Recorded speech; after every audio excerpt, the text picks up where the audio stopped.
semua jamaah untuk duduk.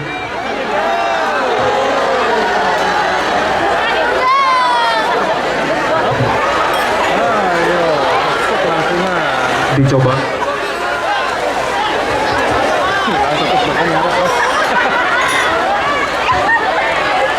Hadirin wal hadirat yang dimuliakan Allah Subhanahu wa taala. Tibalah saatnya acara yang kita nantikan bersama, yaitu Mau'izatul Hasanah dan doa yang akan disampaikan oleh Ustadzil Karim Kiai Haji Miftah Maulana Habibur Rahman atau Gus Miftah. Kepada beliau Ustadzil Karim Kiai Haji Miftah Maulana Habibur Rahman atau Gus Miftah, dengan segala hormat kami haturkan. Salam ala Nabi Muhammad.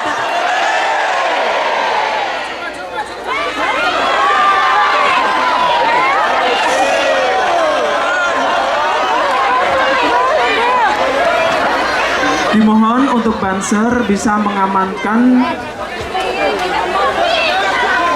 Dimohon semua jemaah bisa tenang ya.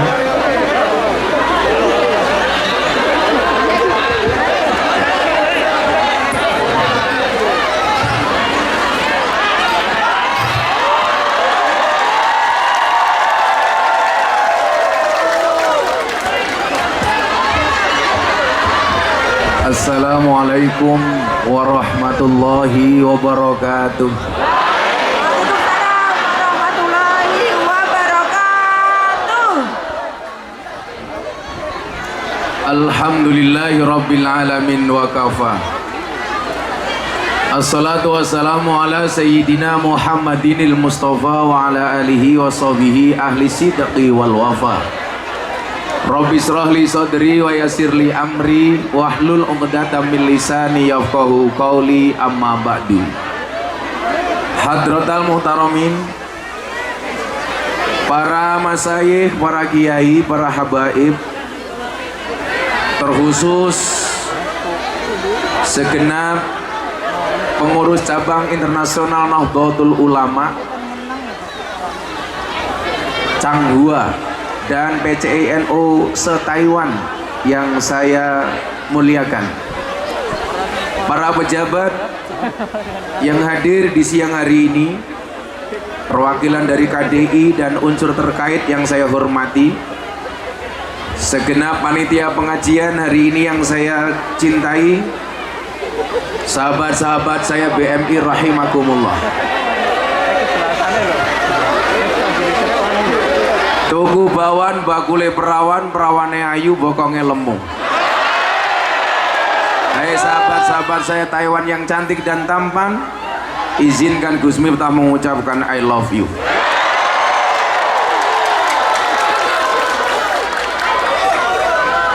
Saya ingat betul pengajian akbar terakhir di Taiwan yang datang saya gara-gara corona. Sekarang setelah corona tutup, karena corona sudah kehilangan wibawanya, karena corona sudah tidak mematikan. Dan untuk memulai pengajian di Taiwan, alhamdulillah kembali saya hadir. Jadi kau yang mengakhiri, kau yang mengawali.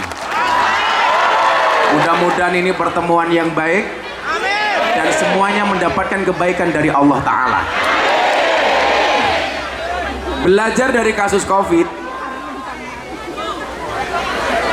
kita begitu cepat kehilangan waktu. 2 tahun lebih waktu hilang gara-gara COVID. Pelajaran apa yang bisa kita ambil, Bapak Ibu, Mas-mas, Mbak-mbak sekalian? Ada perbedaan yang cukup signifikan antara uang dan waktu. Apa perbedaan yang sangat penting antara uang dan waktu?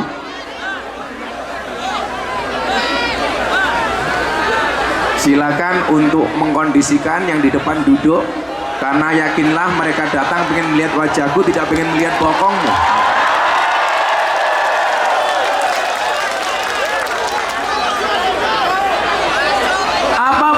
perbedaan penting antara uang dan waktu.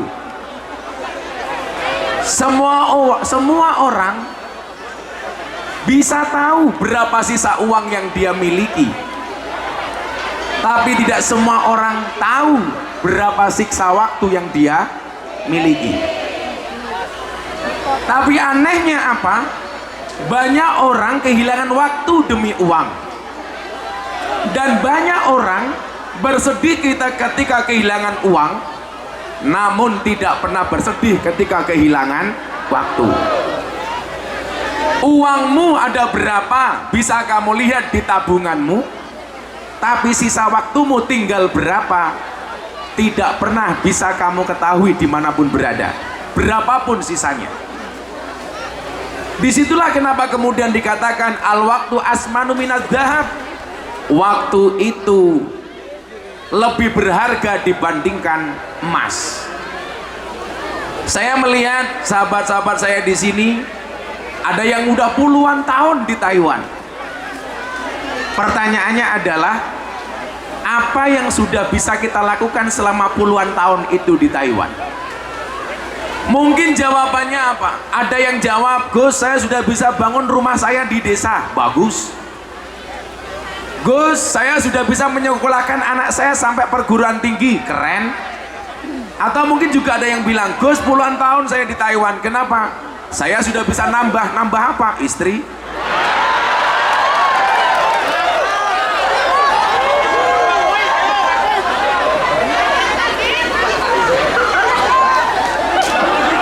Yang jawab yes itu pasti janda. Oke, cangkemnya hidup rondo, lemu cerewet. Ternyata apa? Waktu yang terbaik itu bukan waktu yang kita habiskan untuk uang, bukan waktu yang kita habiskan untuk bekerja. Tetapi waktu yang terbaik itu adalah ketika ada nilai manfaat untuk Allah. Ketika waktu kita yang berjalan ini, mohon maaf, kita maksimalkan untuk mendekatkan diri kita kepada Allah. Makanya Allah uji dengan satu peringatan namanya COVID.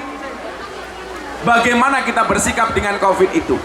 Tahu-tahu sudah 2,5 tahun. Dan alhamdulillah hari ini kita kembali bertemu. Kalau dikatakan waktu itu lebih berharga daripada emas, mudah-mudahan kesempatan emas ini tidak kita sia-siakan. Amin. Makanya waktu adalah emas. Makanya kalau istrinya minta emas dikasih waktu. Nah, saya melihat ada kondisi dan posisi yang cukup ideal bagi teman-teman BMI sebagai agen dakwah. Kalau Nabi Muhammad mengatakan balighu anni walau ayat, sampaikanlah dariku walaupun cuma 1 ayat. Coba komunitas Nahdiyin yang ada di Taiwan, alangkah indahnya kalau semuanya menjadi agen dakwah. Tapi saya bukan dai, Gus. Iya. Saya bukan ustadz. Iya. Saya bukan kiai. Iya. Yang perlu diingat adalah dakwah itu bukan profesi, tapi apapun profesinya harus berdakwah. Tapi saya belum alim, Gus. Ingat, berdakwahlah sampai alim, jangan nunggu alim baru berdakwah. Sama halnya saya bilang, berangkatlah ke masjid sampai tua, jangan nunggu tua baru ke masjid. Bersedekahlah sampai kaya, jangan nunggu kaya baru sedekah. Kalau nunggu kaya baru sedekah, pertanyaan yo lak kowe sugih, lah ora merongos. Nah, coba bagaimana umpamanya dakwah yang paling sederhana, sehingga apa? Risalah yang Allah turunkan melalui Nabi Muhammad itu bisa disiarkan kemanapun kita berada. Saudara-saudara sekalian, nyuwun sewu, Islam itu kan sebenarnya intinya cuma ada 2. Yang pertama rahmat, yang kedua akhlak. Wa ma arsalnaka illa rahmatan lil alamin, rahmat. Yang kedua akhlak, innama bu'istu liutammima makarimal akhlak. Kalau Anda lihat postingan saya di media sosial, akhir Desember saya ke Eropa. 5 hari saya di Tanah Suci, 5 hari saya di Belanda, sehari saya di Belgia, 5 hari di Prancis, kemudian 5 hari di Doha, Qatar, melihat final Piala Dunia. Alhamdulillah jagoan saya kalah, Indonesia. Tapi saya mencatat walaupun Prancis kalah dari Argentina, Argentina bisa mengalahkan Prancis. Alhamdulillah Indonesia tidak pernah kalah dari Argentina. Kenapa? Nggak pernah bertanding. Makanya kita pertahankan jangan sampai Indonesia ketemu dengan Argentina, daripada kita malu berjamaah. Saya melihat apa? Ada kecenderungan di Belanda, negara yang sangat maju, banyak orang menjual gereja. Ketika saya tanya, kenapa Anda menjual gereja? Karena mejanya kecil, degannya datang. Kamu naruhnya bingung.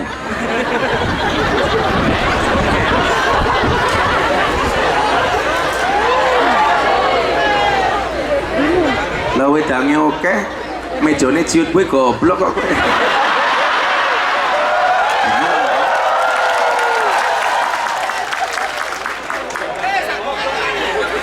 Lagian minuman sebanyak ini gue ngombe iki apa ngombe di cangkem sapi?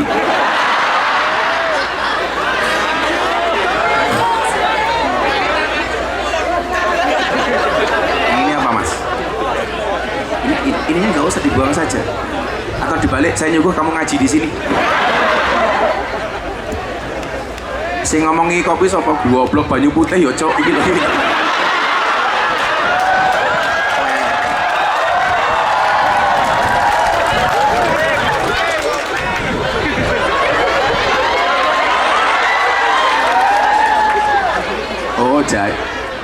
Oh salah, ini kesalahan fatal.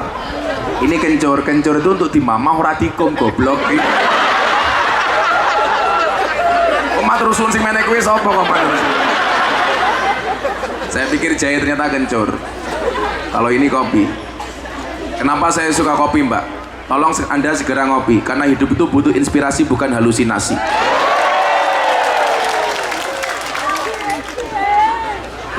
Cie-cie matamu. Nah,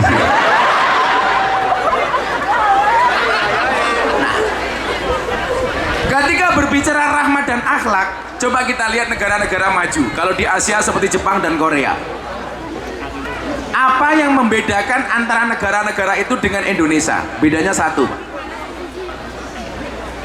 Kalau negara seperti Belanda, Swiss, ini negara yang saya bilang apa? Saya melihat Islam, tapi saya tidak melihat orang Islam. Sementara di Indonesia, saya melihat orang Islam, tapi kurang melihat Islam. Kenapa demikian Gus? Coba kita lihat. Negara-negara di Eropa yang maju atau di Asia seperti Jepang, mereka negara berakhlak, tapi nggak ada rahmat. Sementara di Indonesia ada rahmat, tapi kurang akhlak. Contoh, Jepang bertanding di Doha. Tim nasionalnya kalah. Anda tahu yang terjadi apa? Sampah-sampah di dalam stadion semuanya dipungut oleh supporter, padahal kalah. Bayangkan kalau menang. Kenapa? Mereka punya akhlak, tapi gak ada rahmat. Makanya gak ada Islam. Sementara di Indonesia ada orang Islam, tapi jarang kita melihat nilai-nilai Islam. Kenapa? Karena di Indonesia ada rahmat, tapi gak ada akhlak. Coba selesai pengajian di tempat kita di Indonesia, mohon maaf, sampah bertebaran di mana-mana. Betul? Alasannya apa? Tanggung jawab panitia. Lah ngono kuwi otakmu bosok. Wis pengajian ora urun gitu, ninggal sampah. Ini menjadi problem. Makanya kenapa kemudian saya bilang, ketika satu saat Mas Dedi galau atas semua keadaan yang dia lihat. Waktu itu dia andilau antara dilema dan galau, karena dia banyak dibully, bahkan kontrak dia endorse dibatalkan gara-gara dia masuk Islam. Dengan melihat postingan-postingan orang Islam yang justru banyak caci maki. Saya bilang ini fakta yang menunjukkan bahwa Indonesia ini full rahmat tapi kurang akhlak. Bagaimana saya bisa membantu dakwah Gus Miftah, dia bilang. Akhirnya dia saya panggil, botak kamu sini. Karena Mas Dedi ini orang yang mampu menumbuhkan motivasi untuk orang lain, tetapi tidak mampu menumbuhkan rambutnya sendiri. Saya bilang, Mas Dedi, kamu dengerin. Orang non-Islam itu tidak membaca Quranmu, tidak membaca hadismu, tetapi membaca akhlak dan perbuatanmu. Artinya apa? Kalau kamu pengen mensiarkan Islam dengan rahmat dan akhlaknya gampang. Perbaikilah akhlakmu, perbaikilah kelakuanmu, perbaikilah perbuatanmu. Maka orang akan berbondong-bondong masuk Islam. Coba kalau kita tampilkan Islam di Taiwan, Islam yang ramah. Selesai pengajian tempatnya bersih, ada program-program positif. Orang melihat Indonesia yang dilihat Islamnya, maka mereka tertarik masuk Islam. Coba Anda bayangkan, kalau yang dilihat dari kita apa? Perkelahian, tawuran, mabuk-mabukan. Orang akan mengatakan, kok Islam seperti itu? Makanya semua yang hadir ini harus menjadi agen dakwah. Apalagi sekarang era medsos. Ingat, satu peluru polisi hanya bisa nembak satu kepala. Tapi satu postingan di medsos itu bisa nembak jutaan kepala. Saya tadi pagi dapat kiriman apa? Ada banser turun dari kereta, ada yang nyuting, Gus Miftah datang. Padahal bukan saya. Aku mbaten apa matane katarak saya.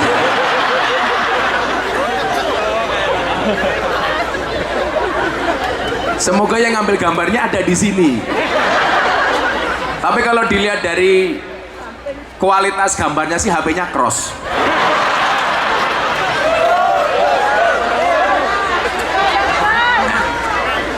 Coba Anda bayangkan, video itu saya ambil, kemudian saya posting di Instagram saya, baru beberapa jam sudah ditonton 200.000 kali.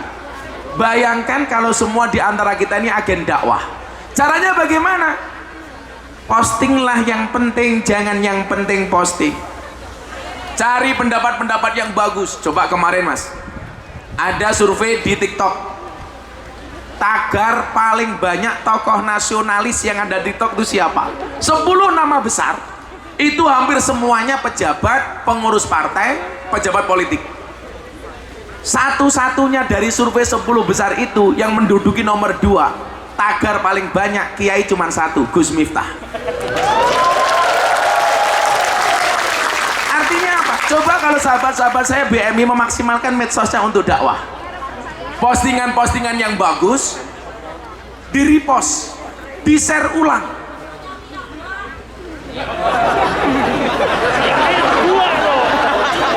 Kita sandet meteng loh.